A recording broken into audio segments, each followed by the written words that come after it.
Okay, this is day 2 of the rehab project. So we've removed all of the trash on the grounds, cleaned everything up that was laying around. We've started on some stucco patching, haven't really gotten too far. We've pulled up a number of the floors.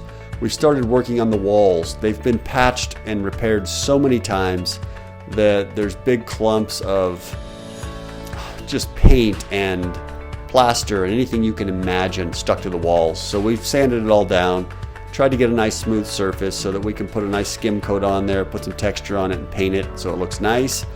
You can see that's what he's doing here. That thing is an apparatus that sucks all the dust up so it's not just full of dust everywhere. Just getting those walls as smooth as possible. On the outside of the building, there are some bars on the windows.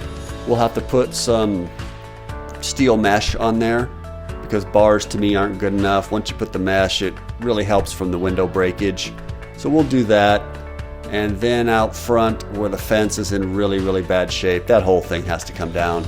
So that's gonna happen. In fact, you can see a little version of it there off to the side. That's horrible. So it'll be a nice new fence. In these backyards, we'll level them out, create a nice little patio area here to hang out on, seal up that water heater. But you can see here's the front. It already is coming together reasonably well. And then on that chain link fence right there, we'll put some slats in the middle to give kind of a hard dividing line so you're not looking right into the other property. And I do that because if they're leaving junk and things around, I don't want to see it.